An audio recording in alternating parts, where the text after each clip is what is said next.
আমি তোমাকে বাড়ি থেকে তাড়িয়ে দিলাম। কিনির মুখে আই লাভ ইউ বাবা শুনে আমি আর সুমিত বাবুকে দোষী প্রমাণ করতে পারলাম না, নিজেই দোষী হয়ে রইলাম।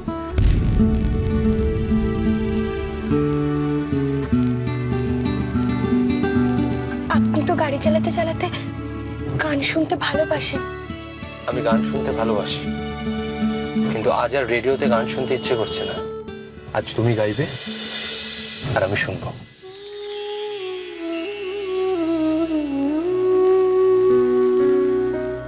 বসবো তোমার পথের ধুলার পরে, এড়িয়ে আমায় চলবে কেমন করে।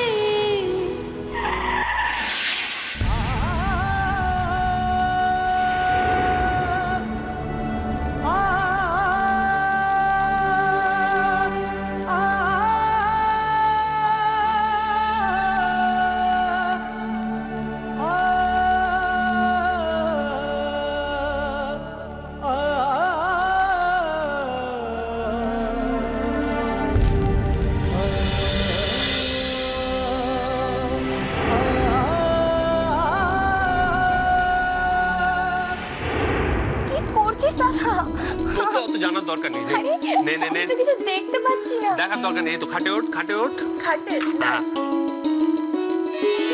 চোখ খুলবি না। খুলছি না। চোখ খুলবি না কিন্তু। কিন্তু কি করতে চাইছিস তো বল না। আজ সব বুঝে যাবি। এটা ধর, এটা ধর, কোনো কথা বলবি না, চোখ খুলবি না এখন, চুপ। নে, the show begins now. চোখ খোল, গান ধর।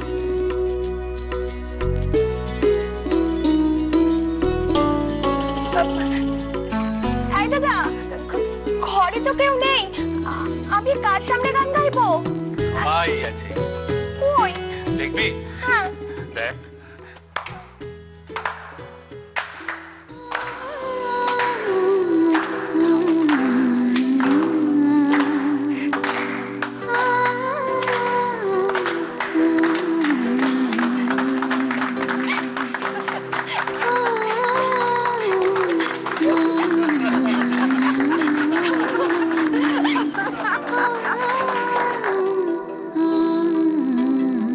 নে, এবারে একটা গান ধর। আমি কি করবো ঠাম্মা? আমার জীবনের সব গান যে হারিয়ে গেছে, আমার মন যে পড়ে আছে ওই বাড়িতেই। কিনির জ্বর কি কমলো? উনি কি অফিসে গেছেন? আমার কথা কি একবারও উনি মনে করেছেন?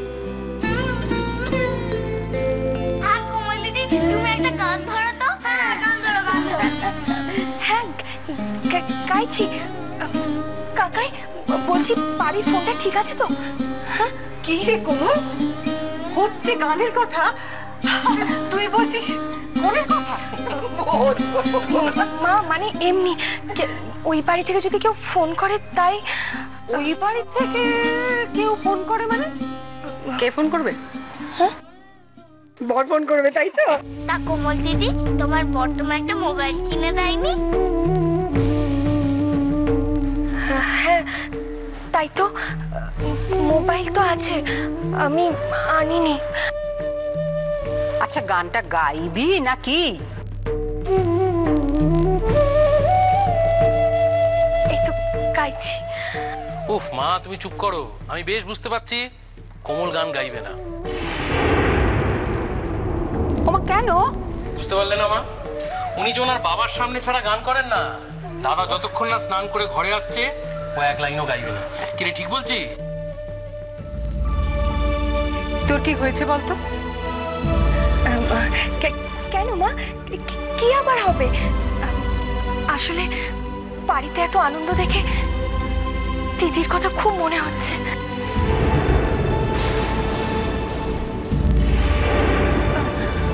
মা বলছি, দিদির খবর কি?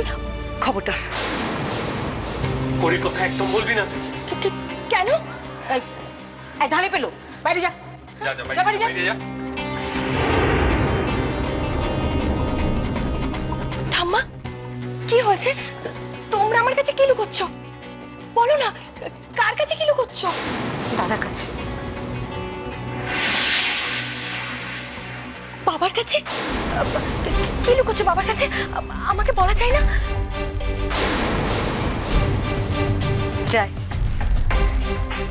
তোর কাকাই মুম্বাই গিয়েছে করির সঙ্গে দেখা করতে।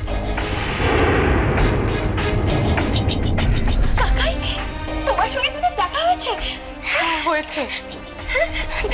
তারপর বলো না। ও আমাকে অপমান করে তাড়িয়ে দিয়েছে কোমল। তোমাকে তোমাকে দিদি অপমান করেছে? কতদিন ধরে তোকে খুঁজছি জানিস না? কেমন আছিস করি? কে আপনি?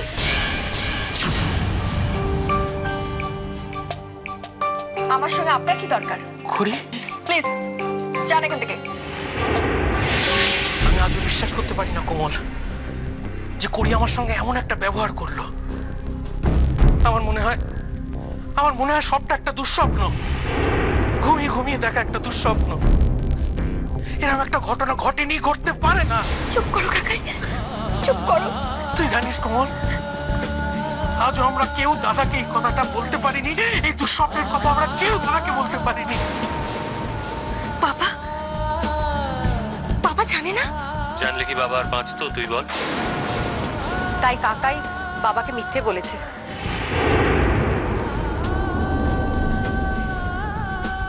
মিথ্যে? বাবাকে? হ্যাঁ মিথ্যে বলেছে, কারণ এছাড়া আমাদের হাতে আর কোনো উপায় ছিল না কমল। সত্যিটা জানলে ও কি সহ্য করতে পারতো?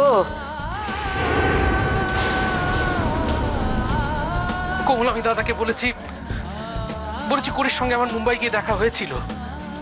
ও যা করেছে তার জন্য অনুতপ্ত।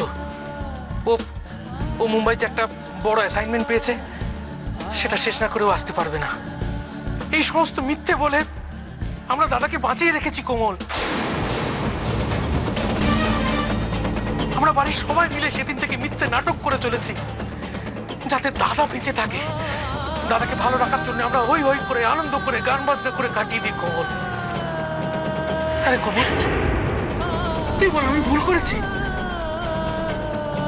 আমি জানি তুই তোর বাবার মতো মিথ্যে সহ্য করতে পারিস না, কিন্তু কোমল, যে মিথ্যে একজন মানুষের ভালো করে, সেই মিথ্যে বলা কি পাপ? তুই বল, আমি ভুল করেছি কোমল, আমি ভুল করেছি। না কাকাই, তুমি কোনো ভুল করোনি।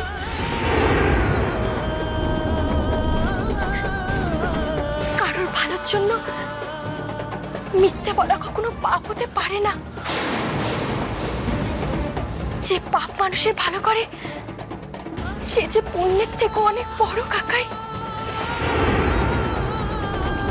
আর সেই পুণ্যের কাজ তুমি বারবার করে চলেছো কোমল।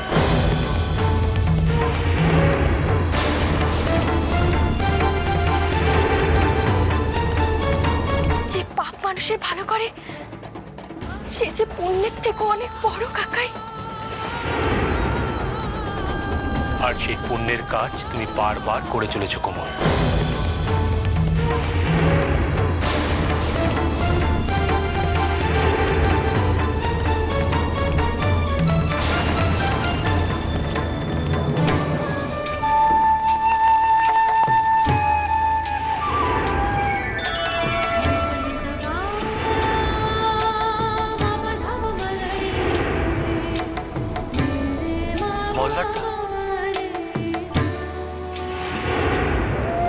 আজ বুঝলাম কোমল কেন এত ভালো। আমি বারবার আপনাদের জালিয়াত বলেছি, এই বাড়ি থেকে কোমল জালিয়াতির শিক্ষা পেয়েছে বলেছি, কিন্তু বিশ্বাস করুন আমি ভুল বলেছিলাম।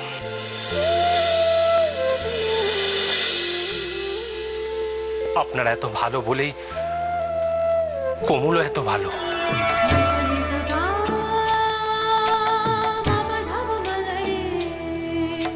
আমি আপনাদের ভুল চিনেছিলাম, ভুল বুঝেছিলাম। আপনাদের কাছে আমার ক্ষমা চাওয়ার ভাষা নেই, সত্যি কোনো ভাষা নেই।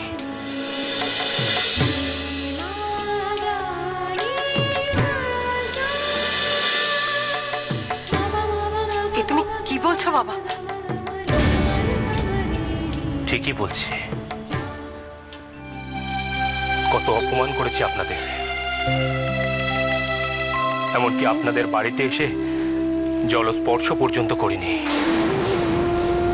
কত বড় অপরাধ করেছি আমি, কত বড়। না বাবা, কোনো অপরাধ করনি তো। তুমি তো ঠিকই বলেছ, সত্যি তো আমরা ঠকিয়েছি তোমায়। করি বলে কমলের সঙ্গে তোমার বিয়ে দিয়েছি।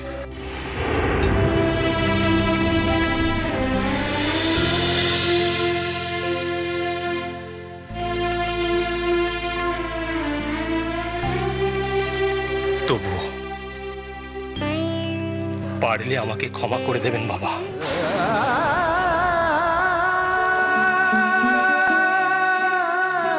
ক্ষমা করে দেবেন।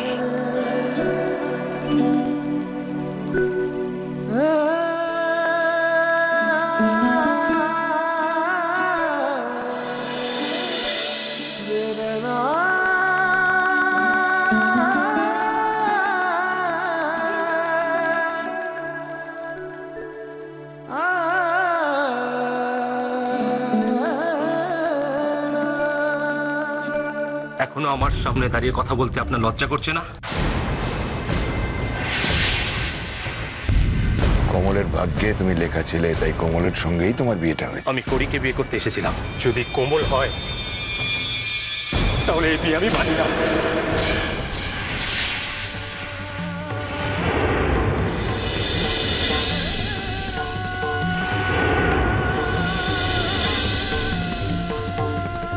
ওকে আমি স্ত্রী বলে মানি না। এই বিয়েতে আমি যেভাবে ঠকেছি, সেই ঠকে যাওয়াটাকে আমি ভুলে যেতে পারিনি এখনো। খাওয়া তো দূরের কথা, আপনাদের মতো ঠকবাজ মিথ্যাবাদীদের বাড়িতে জলস্পর্শও করব না আমি। এটাই কি আমাদের পাওনা ছিল বাবা? হ্যাঁ, এটাই আপনার পাওনা ছিল।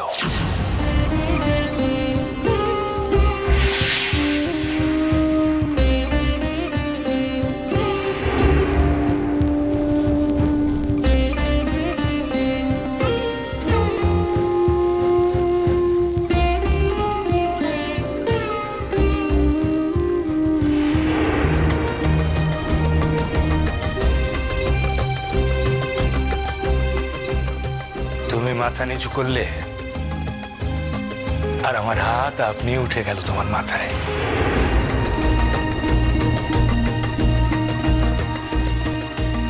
আর কি চাই বলো?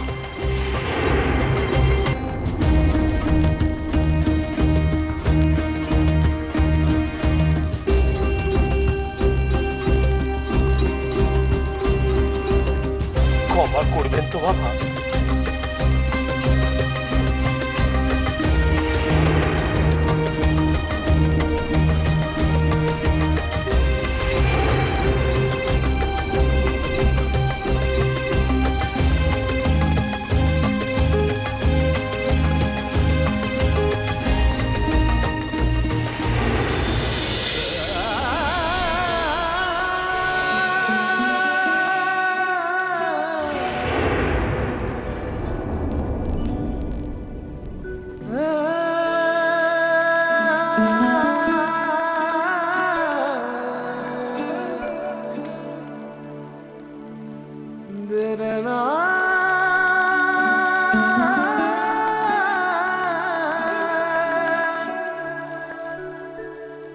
বাবা, আপনি আমাকে ক্ষমা করেছেন তো? না, ক্ষমা তোমাকে আমরা করিনি।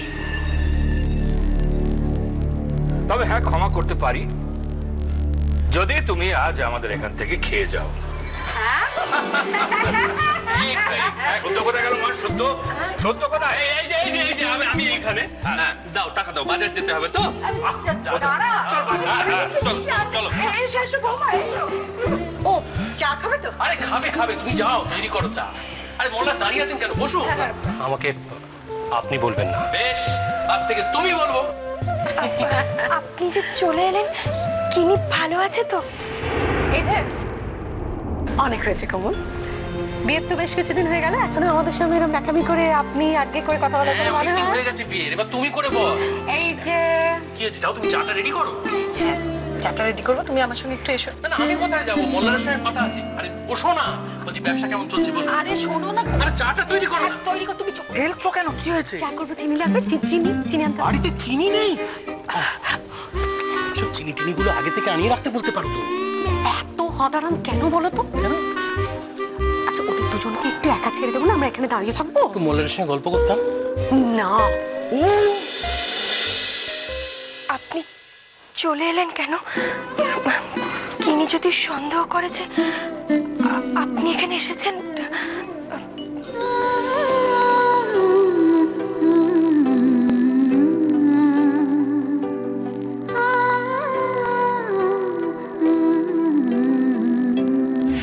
আগে বলো বাবা কোথায়? বলছি তুই আগে ওষুধটা খেয়ে নে। খাবো না ওষুধ। গিনি এরকম করে না, শোনো, ওষুধটা খেয়ে নাও। বলছি না খাবো না। কিন্তু জয়া মাসি, ওষুধ না খেলে না, আমি তো দেখছি। দাঁড়াও, গিনি ওষুধটা খেয়ে নে। বলছি না খাবো না। গিনি কোমলের কাছে গেছে না বাবা, কোমলের কাছে গেছে। মরে যাবো আমি, মরে যাবো। কি হয়েছে জয়া? এত গোলমাল কিসের? ও কি করছিস? অমন করে না, ছেড়ে দাও। মরে যাবো। কেন মাথা ঠুকছিস? বাবা কোমলের কাছে গেছে, আমার বারণ করার পরে কোমলের কাছে গেছে। যায়নি, তোর বাবা আপিসে গেছে। আমি জানি বাবা কোমলের কাছেই গেছে। আরে বাবা যদি এক্ষুনি না আসে, মরে যাবো আমি, মরে যাবো। কর না বাবা, বসবি আর ও একটু দেখ না, এভাবে ওকে আটকানো যাবে না। যেভাবে যাবে সেটা অন্তত কর। গিনি শোন মা, শোন আমার কথা শোন তুই। আমি তোকে কথা দিচ্ছি, তোর বাবা তোকে ছেড়ে কোথাও যাবে না। তোর বাবা তোর কাছেই থাকবে, ওই কোমলের কাছে যাবে না। ওই কোমলের নাম তোর বাবার জীবন থেকে আমি চিরদিনের জন্য মুছে দেবো। হ্যাঁ, আজই আমি মল্লারকে দিয়ে ডিভোর্স পেপারে সাইন করাবো। জয়া উঠে আয় বলছি, উঠে আয়। বাসিরিদা মনে রেখো, আজকেই বাবাকে দিয়ে সাইন করিয়ে নেবে। আমি জানি কমল, গিনি জানতে পারলে ও খুব রাগ করবে, আর ও রাগ করলে তোমার খুব কষ্ট হবে। তাহলে আপনি এলেন কেন? আচ্ছা কমল, তুমি শুধু গিনির কথা ভাববে, অন্য কারোর কথা ভাববে না? আপনি তো বড়। না, আমি বড় নই, আমি ছোট, অন্তত তোমার কাছে। তাই তো আমি তোমার কাছে ক্ষমা চাইতে এসেছি। জি, আপনি তো বাবার কাছে। না, বাবার ক্ষমাটা আমার কাছে উপরই পাও না। আমি তোমার কাছে ক্ষমা চাইতে এসেছি কমল, তোমার কাছে। আমি তোমাকে কথা দিয়েছিলাম, আমি কাউকে কোনো কিছু জানাবো না। তাই সমস্ত সত্যিটা জানা সত্ত্বেও আমি তোমাকে বাড়ি ছাড়া করতে বাধ্য হলাম। নিজেকে এতটা অপরাধী মনে হচ্ছে, এত বড় অপরাধ করে ফেলেছি।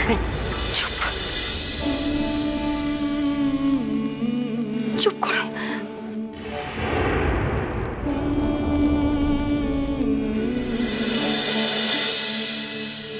আপনি নিজেকে অপরাধী কেন মনে করছেন? তো তাই করেছেন যা আমি চেয়েছিলাম। বাবা হয়ে আপনি বাবার কর্তব্য পালন করেছেন, আর আমি মা হয়ে। তাহলে আপনি কষ্ট কেন পাচ্ছেন?